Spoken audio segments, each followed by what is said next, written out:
Assalamualaikum warahmatullahi wabarakatuh. Hi everyone, dear lecturer in the Anatomy and Physiology course, Miss Dr. Sri Sumarni, and all of my friends who I love the most. Now today, we are from Group A will show the learning discussion video that our group has made. But before we start, we will introduce ourselves first. The first is from me. My name is Ayla Hishahroni, and the number second is Irma Aprilia Chandraning Tias, and then number 3 is Septia Ica Puspitasari, and then the last one is Azalia Clara Shiva. Okay, the topic of today is about cells, lymphatic, and reticuloendothelial system. Atau topik tentang hari ini adalah tentang sel, lymphatic, dan sistem reticuloendothelial. So, there are 5 many submaterial in here. The first sub is about cell structure atau struktur sel, and then the number second is about cellular transport mechanism atau mekanisme transportasi seluler, and the number 3 is the genetic code and protein synthesis atau kode genetik dan sintesis protein, and then the number 4 is about cell division atau pembelahan sel, and then the last one is about aging and cells atau penuaan dan sel. And in the next slide, I will tell you about what is cell structure. So, cells are the structural and functional unit of living things, which contain the meaning of being the building blocks of living things and carrying out all the function of life.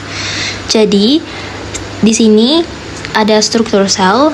Sel merupakan unit struktural dan fungsional dari makhluk hidup yang mengandung arti sebagai bahan penyusun makhluk hidup dan melaksanakan semua fungsi kehidupan. And then, in the next slide is about cell's membrane. The cell membrane or plasma membrane is a thin membrane structure that surrounds a cell. Okay, the first is about the function. The first function is about the protect cells. The cell membrane will protect the integrity of the inside of the cell. And the number second function is regulate cell growth. This regulation is carried out through a balance between endocytosis and exocytosis.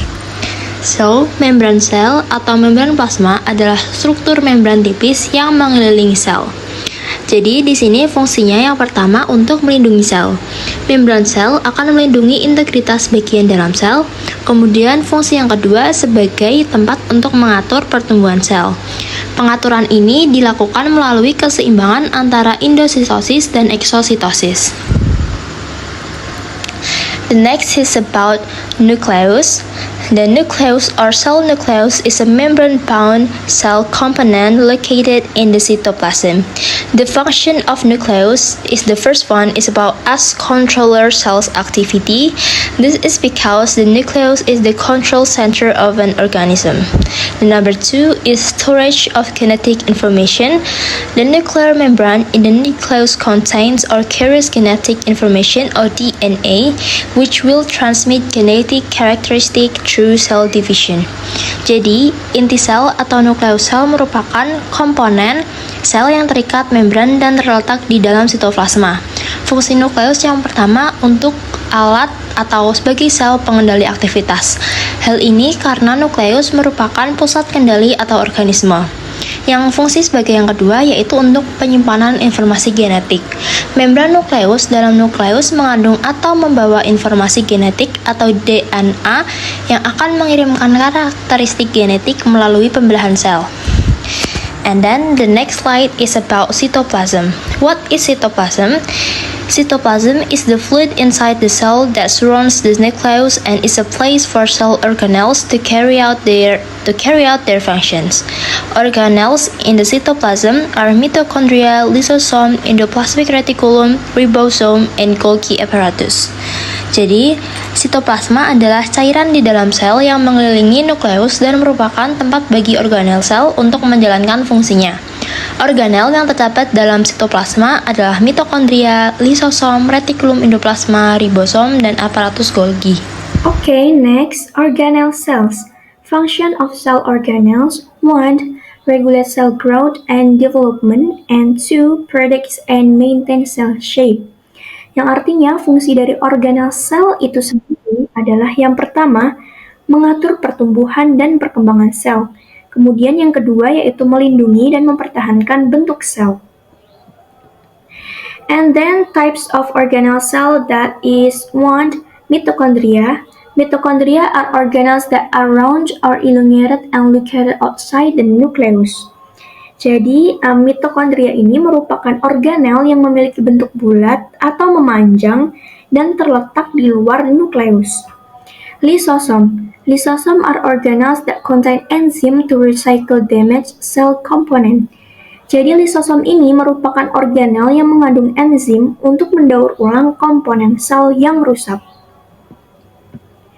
And then endoplasmic reticulum atau yang biasa kita sebut atau kita kenal dengan RE. The endoplasmic reticulum is an organelle whose function is to produce enzyme protein to the parts of the cell that need them.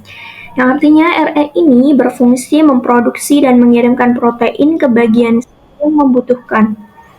Ribosomes. Ribosomes are small organelle in cells and function as a site for protein synthesis. Jadi si ribosom ini merupakan organel kecil dan padat yang terletak di dalam sel dan memiliki fungsi sebagai tempat sintesis protein. And the last one, Golgi apparatus. The Golgi apparatus is a collection of molecules located near the nucleus and formed by the cell membrane. Jadi si aparatus Golgi ini merupakan kumpulan molekul yang terletak di dekat inti dan dibentuk oleh membran sel. And this is an example of human cell anatomy which contains RE, lysosomes, mitochondria, and so on. And then the cell also carry out membrane transport. The transport mechanism in the cell membrane is the process of entering molecules through the cell membrane. Cellular transport mechanism. Division.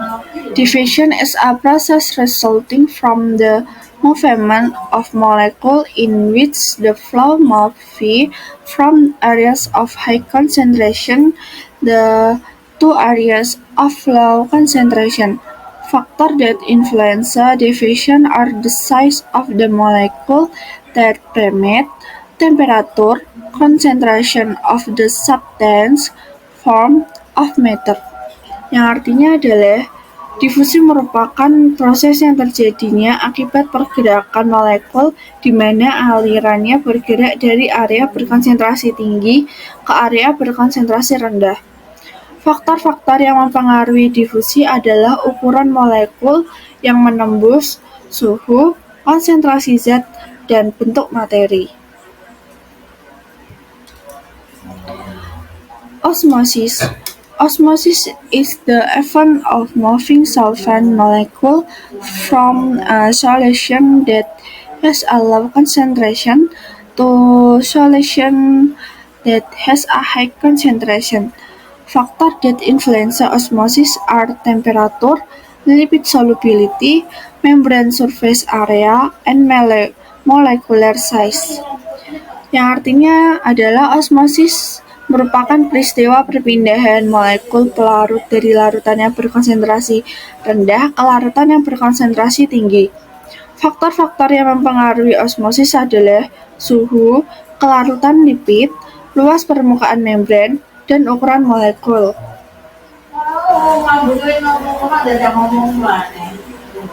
Facilitate division. Facilitate division is the transport of substance across a biological membrane through a concentration gradient via a carrier molecule, yang artinya adalah difusi terfasilitasi merupakan pengakuan zat melintasi membran biologis melalui gradien konsentrasi melalui molekul pembawa. Active transport. Active transport is a transfer that uses energy to remove and insert ions and molecules through permeable cell membranes. aims to maintain the balance of small molecule in cell.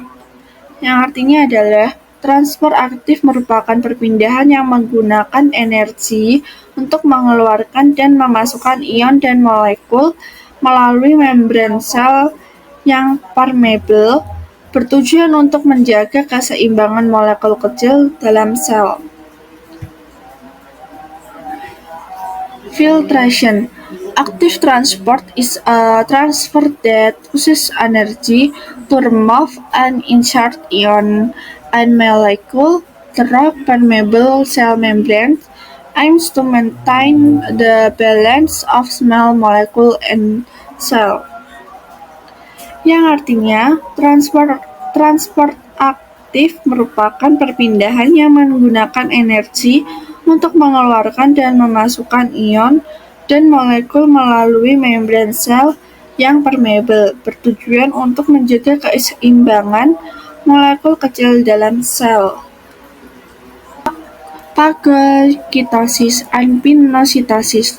Phagocytosis and pinocytosis, the mechanism of endocytosis in solid object is called phagocytosis, while in liquids or solution it is called pinocytosis.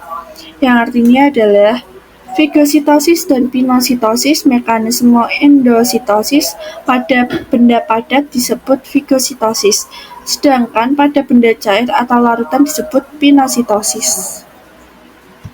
The genetic code and protein synthesis.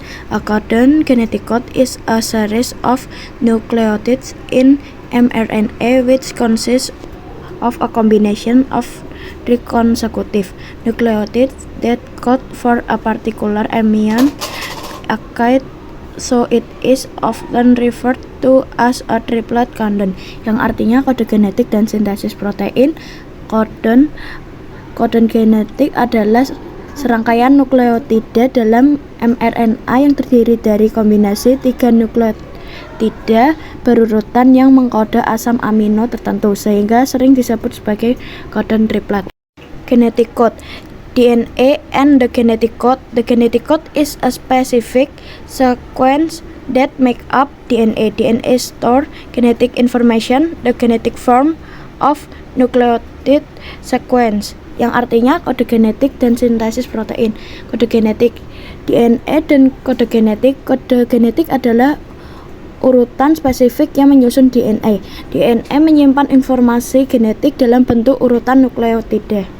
Protein synthesis, RNA and protein synthesis. RNA can be divided to two types, namely genetic RNA is RNA which play a role in inserting trains and is only found in RNA virus, while non-genetic RNA is RNA which play a role in protein synthesis, yang artinya sintesis protein. RNA dan sintesis protein. RNA dibedakan menjadi dua jenis, yaitu RNA genetik adalah RNA yang berperan dalam pewarisan sifat dan hanya ditemukan pada RNA virus, sedangkan RNA non-genetik adalah RNA yang berperan dalam sintesis protein. Cell division. Mitosis. Mitosis is a cell division through the stage of prophase, metaphase, anaphase, and telophase. The purpose of mitosis is for growth and regeneration, which produce two daughter cells that are identical to the original parent cell, yang artinya pembagian kelompok. Mitosis adalah pembelahan sel melalui tahapan profase, metafase, anafase, dan telophase. Tujuan mitosis adalah untuk pertumbuhan dan regenerasi, menghasilkan dua sel anak yang identik dengan sel induk aslinya. Meiosis. Meiosis is cell division that takes place in two division and produce four daughter cells. Meiosis division function to produce gamete cells, egg cells, and sperm cells, yang artinya meiosis adalah pembelahan sel yang berlangsung dalam dua pembelahan dan menghasilkan 4 sel anak. Pembelahan meiosis berfungsi untuk menghasilkan sel gamete, sel telur, dan sel sperma. Aging and cells. Cellular senescence is a part of the normal aging of a diploid cell where it loses its ability to divide. Programmed cells that happens naturally as a result of gas of signals within the cell itself. The most common form of programmed cells that apoptosis plays an important role in population control and prevent massive cell growth which could lead to a possible tumor, yang artinya penuaan dan sel. Penuaan sel adalah bagian dari penuaan normal sel diploid di mana sel tersebut kehilangan kemampuan untuk membelah diri. Kematian sel terprogram menjadi secara alami sebagai hasil dari serangkaian sinyal di dalam sel itu sendiri. Bentuk kematian sel terprogram yang paling umum adalah apoptosis, yang memainkan peran penting dalam pengendalian populasi dan mencegah pertumbuhan sel secara masif yang dapat menyebabkan tumor. Okay guys, that's all from us. Thank you very much, and I'm really sorry if there might be any wrong words. Wassalamualaikum warahmatullahi wabarakatuh.